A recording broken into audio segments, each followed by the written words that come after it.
मातृभूमि टीवी। मैं हूं राजेश मिश्रा और इस समय आप हमारा खास सत श्री अकाल, बिस्मिल्लाहिर्रहमानिर्रहीम, अल्हम्दुलिल्लाह रब्बिल आलमीन, अस्सलामु अलैकुम रहमतुल्लाहि व बरकातुहू।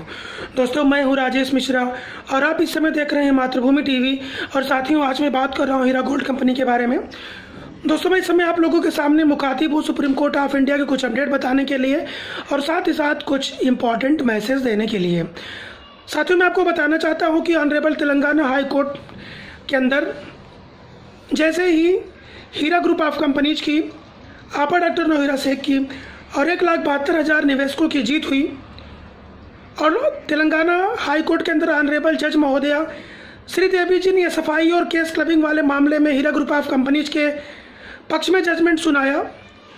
उसके बाद तुरंत आपा डॉक्टर नौहिरा शेख अपनी लीगल टीम के माध्यम से सुप्रीम कोर्ट ऑफ इंडिया पहुंची और उन्होंने कहा कि इसी जजमेंट को पूरे देश के अंदर लागू कर दिया जाए।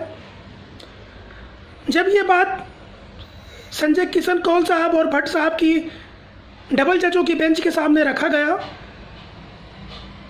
तो 3 तारीख को ही उन्होंने ये नोटिस जारी किया उन सभी रेस्पोंडेंट्स को जहां पर कंपनी के केसेस चल रहे थे जिन जिन स्टेट्स में, और तेलंगाना हाई कोर्ट के अंदर जो भी पार्टियां थी उनको नोटिस जारी किया और उनसे ये जवाब मांगा कि आखिर पूरे इंडिया के अंदर इसे लागू क्यों नहीं किया जाना चाहिए, उसका कारण बताइए, उसमें आप अपना रिप्लाई दीजिए। इसके लिए उस दिन 3 हफ्ते का समय उनको मिला था। 3 हफ्ते के बाद जब दूसरी सुनवाई हुई तो कुछ लोगों के रिप्लाई उसमें फाइल नहीं हुए थे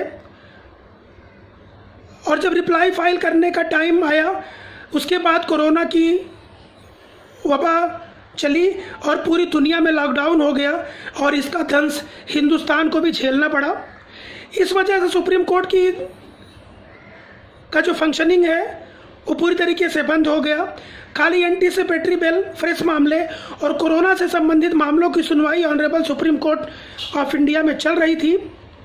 3 महीने लगातार लॉकडाउन का सिलसिला जारी रहा और जब 8 तारीख को अनलॉक 1.0 स्टार्ट हुआ उसके बाद से सुप्रीम कोर्ट ऑफ इंडिया धीरे धीरे फंक्शन में आ रही है और तमाम मामलों की सुनवाई का सिलसिला अब जारी हो रहा है।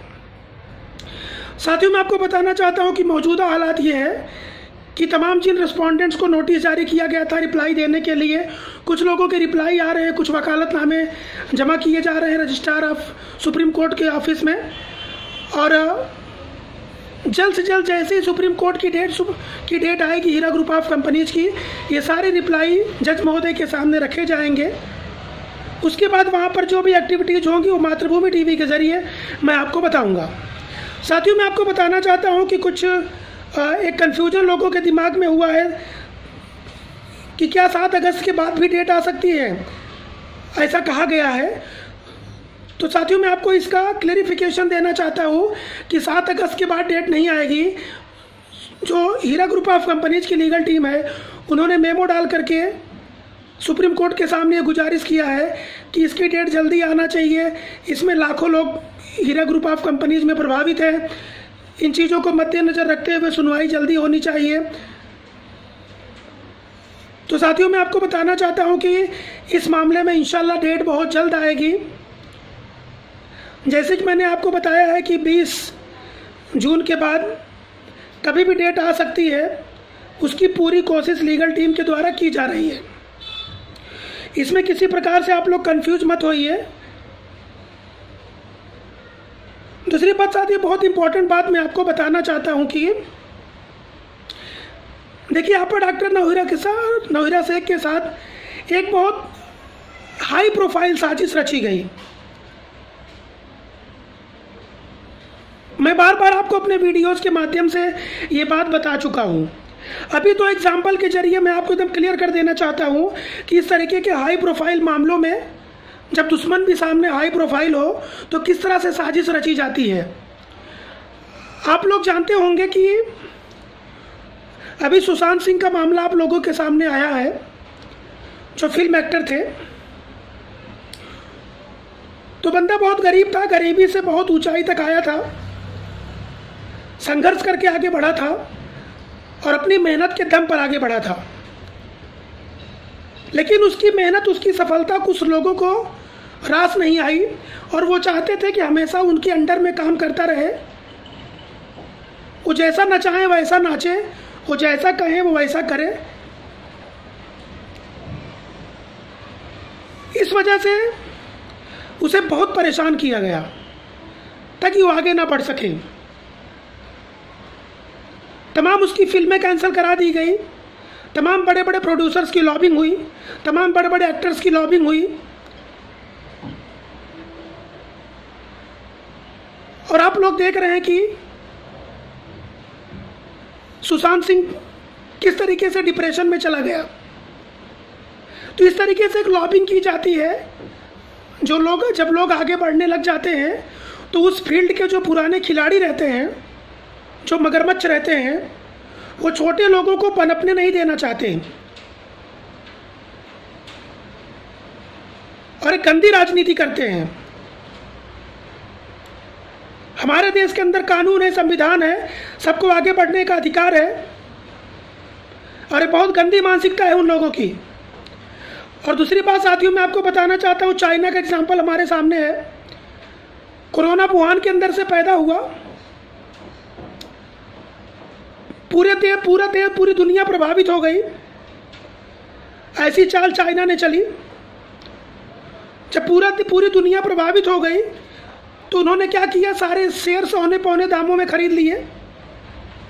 हिंदुस्तान के भी शेयर मार्केट में, स्टॉक मार्केट में हजारों करोड़ के शेयर उन्होंने खरीद लिया। 3 महीना लॉकडाउन की वजह से देश की जीडीपी को काफी नुकसान हुआ। उसके बाद फिर चाइना आंख दिखाने लगा और हमारे 20 जवानों को शहीद होना पड़ा। इसको बोलते हैं हाई लेवल प्लानिंग। पहले कोरोना के नाम पे साजिश रची, देश की इकोनॉमी को नुकसान पहुंचाया, देश की जीडीपी को नुकसान पहुंचाया और जब अपनी इस मकसद में कामयाब हो गया तो लड़ाई की साजिश रचने लगा। इसका अंजाम वो जल्द भुगतेगा, इसमें कोई दो राय नहीं है। साथियों, हीरा ग्रुप ऑफ कंपनीज के अंदर भी सेम ऐसा ही है। आपा ने अपनी ज़िंदगी बहुत जीरो से स्टार्ट की थी और अपने मेहनत के दम पर उन्होंने इस मकाम तक हीरा ग्रुप ऑफ कंपनीज को पहुंचाया। लेकिन राजनीति के कुछ ऐसे मगरमच्छ थे जिनको आपा की तरक्की पसंद नहीं थी। आपा की कंपनी के माध्यम से लाखों लोगों को रोजगार मिल रहा था।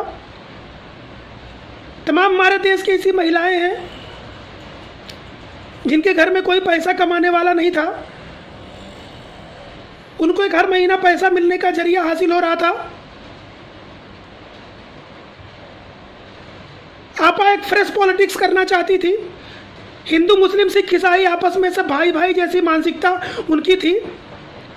ये तमाम विचार कुछ लोगों को बहुत भारी नुकसान पहुंचा सकते थे। इस वजह से उन लोगों ने आपा को नुकसान पहुंचाने के लिए हीरा ग्रुप ऑफ कंपनीज को टारगेट किया। उनकी सूदी बैंक का कारोबार बिल्कुल निचले स्तर पर पहुंच चुका था। इस वजह से हीरा ग्रुप ऑफ कंपनीज को मिटाने की साजिश रची गई। अभी मैं कुछ दिन पहले एक वीडियो देख रहा था एक सज्जन का, जिन्होंने उस बैंक से लोन लिया है। तो बोल रहे थे कि अरे बैंक के मालिक से कि भाई साहब,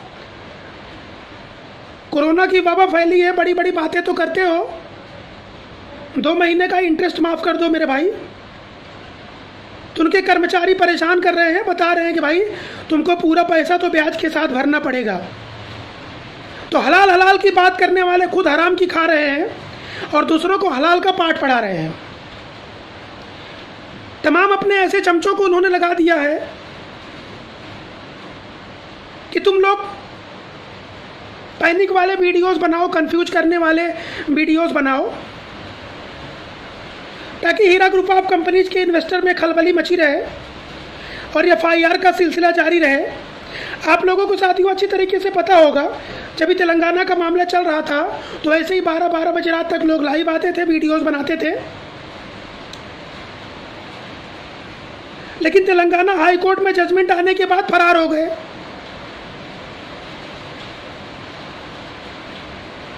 साथियों, मैं आपको बताना चाहता हूं कि honourable supreme court of India में जो फैसला आना है वो किसी के ऑडियो वीडियो से कोई फर्क नहीं पड़ता। उस पर कोई इस्लामिक स्कॉलर का वीडियो आने दो, किसी साधु महात्मा का आने दो, किसी पॉलिटिशियंस का आने दो, किसी अधिकारी का आने दो, सुप्रीम कोर्ट ऑफ इंडिया हो या कोई भी कोर्ट हो, उसमें फैसला कानून की किताब के हिसाब से होता है, एविडेंस के हिसाब से होता है।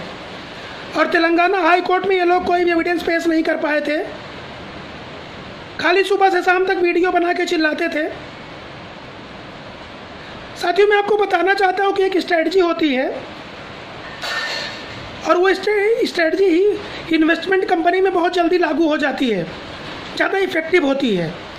कैसे, मैं आपको बता रहा हूँ। इसको बोलते हैं फियर ऑफ लॉस, यानी नुकसान का डर।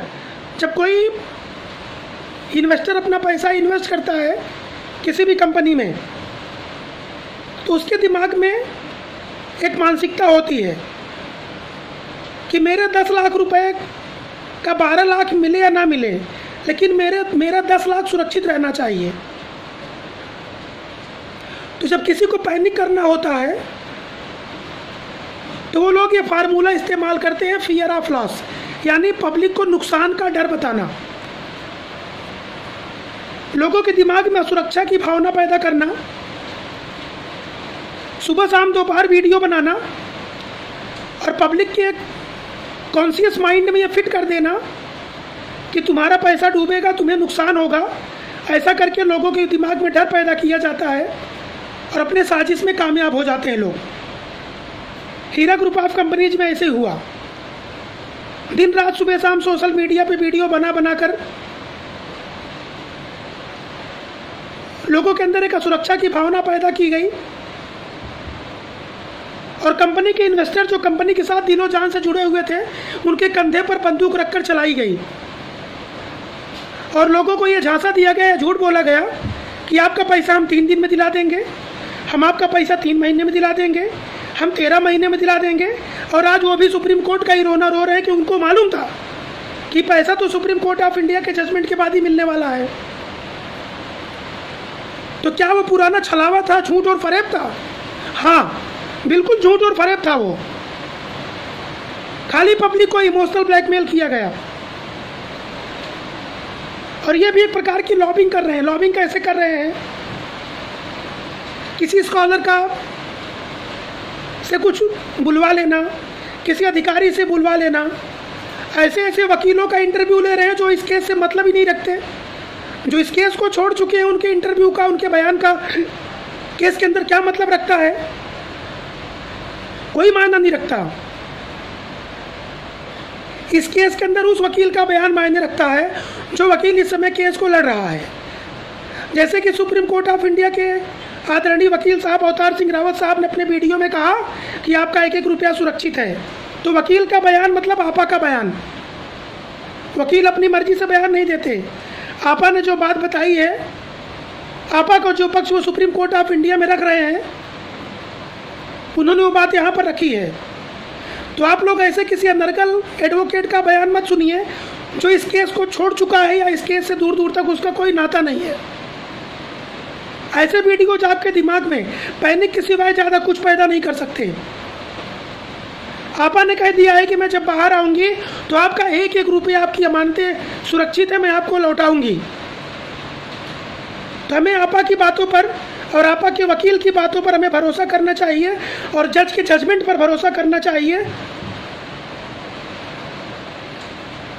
भारत का हर जिम्मेदार नागरिक सुप्रीम कोर्ट ऑफ इंडिया के जजमेंट पर भरोसा करता है। आपको भड़काने वाले ऐसे लोग हैं जो सुप्रीम कोर्ट ऑफ इंडिया के बयान की इज्जत नहीं करते। उनकी बात का क्या भरोसा करना? उनके ऊपर सुप्रीम कोर्ट ऑफ इंडिया की अवमानना करने का मुकदमा चल रहा है। ऐसे लोग जो देश के खुद तो बड़े बड़ी वकालत की डिग्री हासिल कर लेते हैं, लेकिन देश के कानून और संविधान पर और सुप्रीम कोर्ट ऑफ इंडिया के जजमेंट पर सवाल उठाते हैं, ऐसे लोगों की बात पर क्या भरोसा करना? साथियों, मैं आपको बताना चाहता हूं कि लोगों को फियर ऑफ लॉस दिखा करके लोगों के अंदर डर की भावना पैदा की जा रही है। बार बार आपके दिमाग में ये बिठाने की कोशिश की जा रही है, आपा के प्रति अविश्वास पैदा किया जा रहा है, आपस में झगड़ा लगाने की कोशिश की जा रही है, लेकिन वो लोग अपने किसी साजिश में कामयाब नहीं होंगे। और इंशाअल्लाह honourable supreme court of India का जजमेंट बहुत जल्द आएगा। जैसे ये लोग 2020 और 2025 बता रहे थे तेलंगाना हाई कोर्ट में, ऐसे ही सुप्रीम कोर्ट के बारे में बता रहे हैं, लेकिन इन बयानों का कोई मतलब नहीं है। इस तरह के मामले बहुत कम से कम हियरिंग में क्लियर होते हैं और इंशाअल्लाह बहुत जल्द वो दिन आएगा जब इस केस का जजमेंट आएगा, आपा बाहर होंगी और आपके पैसा मिलने का रास्ता पूरी तरीके से साफ होगा। आपा ने खुलकर ये बात कह दिया है। ये जो लोग 2012 से साजिश रच रहे थे, कोई न कोई कमी ढूंढ रहे थे, कोई न कोई ऐसा मौका ढूंढ रहे थे, लेकिन 2012, 13, 14, 15, 16, 17, 18, 2017 तक कोई कमी नहीं ढूंढ पाए। लेकिन जब जीएसटी का इशू आया देश में और नया नया लागू हो रहा था,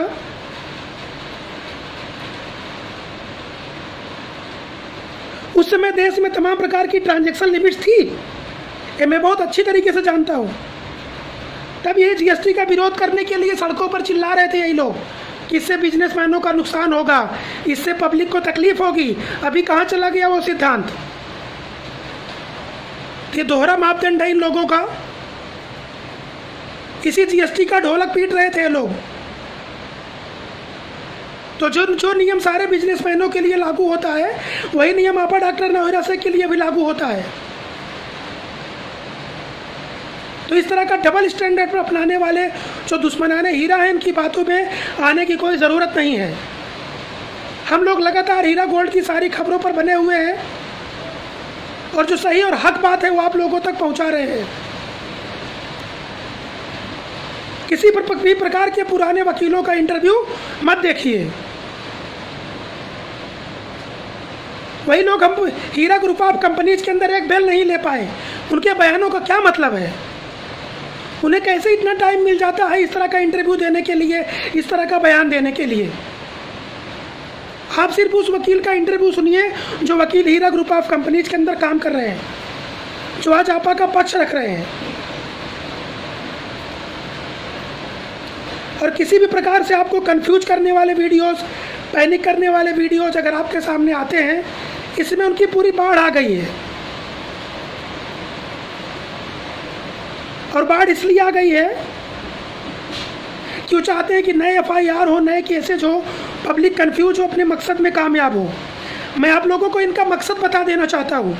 हमेशा आप जब भी आपा ने 16 महीने का एग्रीमेंट लिख के दिया था, एफिडेविट, जब तेलंगाना के जेल में थी चंचलगुड़ा में,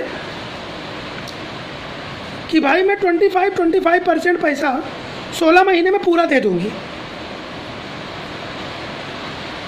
तो जो दुश्मनाने हीरा थे, उन्होंने इस बात को मानने के बजाय प्रॉपर्टी ऑप्शन होगी, इतने में बिकेगी, उतने में बिकेगी, सिर्फ इतने की प्रॉपर्टी है, उनमें उनका ध्यान ज़्यादा था। तो इनका मकसद उनकी बातों में झलक रहा है। उनका मकसद क्या है कि ज़्यादा से ज़्यादा एफआईआर हो, ताकि ये प्रॉपर्टीज को ऑप्शन करा के 10 रुपए की चीज़ 3 रुपए में खरीद ले। न तो हीरा के इन्वेस्टरों को पैसा मिले, न तो आपा जेल से बाहर आए, और ये लाखों करोड़ रुपए, हजारों करोड़ रुपए बना करके पैसे वाले बन जाए और किसी कॉन्स्टिट्यूंसी से चुनाव लड़के और सांसद और विधायक बन जाए। लेकिन कोई इनके बहकावे में आने वाला नहीं है। और मैं किसी भी कीमत पर ऐसी गंदी मानसिकता को कामयाब नहीं होने दूंगा। दिन रात खाली पैनिक वीडियोस बना करके, बेगानी शादी में अब्दुल्ला दीवाना की तरह पब्लिक को पैनिक करने का, पब्लिक को भड़काने का ये सिलसिला लगातार जारी है। तो साथियों, मैं आपको बताना चाहता हूं कि आप लोग किसी प्रकार से मत घबराइए, किसी से मत डरिए। देश के कानून पर, देश की honourable supreme court of India पर, अंबेडकर साहब के द्वारा लिखे हुए संविधान पर, आपा डॉक्टर नवीरा शेख जिसकी कंपनी में आपने पैसा जमा किया, उनकी बातों पर भरोसा कीजिए। उन्होंने एक मौका देने की बात कही है, अगर अपनी बात पूरी नहीं करती है तो एक कंटेम्प्ट ऑफ द कोर्ट होगा सुप्रीम कोर्ट में, ये वो जानती है, समझ बूझकर उन्होंने बयान दिया है। तो हम उनकी बात पर भरोसा ना करके किसी ऐरू गैरू नत्थु खैरू की बातों पर क्यों भरोसा करें, कोई मतलब नहीं है। ये लोग पैनिक वीडियोस बनाते हैं, ये नहीं सोचते हैं कि 60 साल के बुजुर्ग बेचारे पर क्या गुजरेगी, 90 साल के आदमी पर क्या गुजरेगी। इनको सच्चाई मालूम है कि आपा पैसा देने में सक्षम है और इनका मुंह काला होना कन्फर्म है। इनका मुंह काला, जिस दिन आपा पैसा देंगी इनका मुंह काला हो जाएगा, तो अपना मुंह कहाँ दिखाएंगे। इसके लिए किसी भी कीमत पर आपा को बाहर नहीं आने देना चाहती, इनका मकसद है और ये अपने मकसद में कभी नहीं कामयाब होंगे इंशाअल्लाह। और हीरा ग्रुप ऑफ कंपनीज के फाइटर्स इनको जवाब देते रहेंगे हमेशा।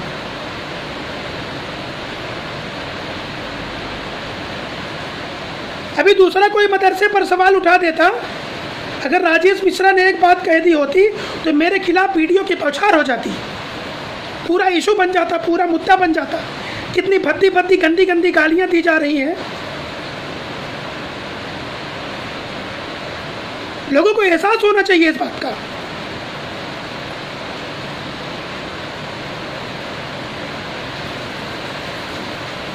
मस्जिदों पर, मदरसों पर, मंदिरों पर, स्कूलों पर सवाल उठाने वालों को शर्म आनी चाहिए। शेम। मैं कड़ी निंदा करता हूं इस तरह के बयानों की, जो बयान आज तक लोगों के द्वारा दिए गए हैं। सब बयानों पर मेरी भी नजर बनी हुई है। आपा ने एक मौका देने की बात कही है और वो भी संवैधानिक तरीके से मौका मांग रही है, कोई सड़क और चौराहे पर नहीं बोल रही है। Supreme court of India, high court और सेशन कोर्ट में उन्होंने बात कही है, उनकी बात का सम्मान होना चाहिए। और आपा ने साफ साफ एक बात कही है कि सुप्रीम कोर्ट ऑफ इंडिया का जो जजमेंट आएगा इमीडिएट उस पर उसको फॉलो करेंगी।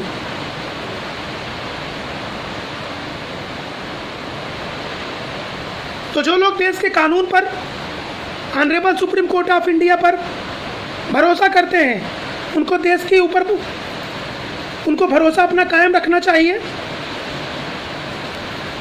और ये गंदी पॉलिटिक्स करने वालों को, पैनिक वीडियोस बनाने वालों को, लोगों के अंदर डर पैदा करने वालों को, फियर ऑफ लॉस पैदा करने वालों की बातों पर नहीं आना चाहिए। और साथियों, मैंने आप लोगों से वादा किया है, आखिरी दम तक बोले तो जब तक आपा बाहर नहीं आ जाती और आप लोगों का 1-1 रुपया नहीं मिल जाता, तब तक लगातार हम आपके साथ बने रहेंगे।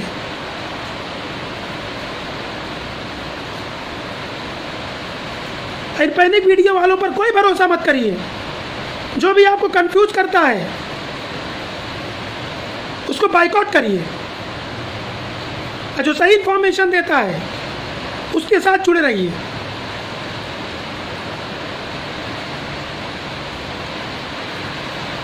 तो साथियों, वो दिन दूर नहीं जब सुप्रीम कोर्ट ऑफ इंडिया की हियरिंग आएगी, डेट आएगी, मैं आपको तुरंत बताऊंगा। मैं लगातार लीगल टीम के संपर्क में हूं और तमाम दोस्त अहबाब टीम के संपर्क में है। सही जानकारियां आप लोगों तक पहुंचाएंगे। आप लोग लीगल टीम पर, सुप्रीम कोर्ट ऑफ इंडिया पर और आपा के उस प्रॉमिस पर ध्यान दीजिए और किसी ऐरू गैरू नत्थु खैरू की बातों पर भरोसा मत करिए। तो साथियों, मैं फिर एक नई अपडेट के साथ आपके पास पहुंचूंगा। तब तक साथियों, मैं आप सभी लोगों से यही से लेता हूं विदा। तब तक आप लोग मेरे चैनल को लाइक कीजिए, सब्सक्राइब कीजिए, लोगों के साथ शेयर कीजिए और देखते रहिए मातृभूमि टीवी। अल्लाह हाफिज, जय हिंद।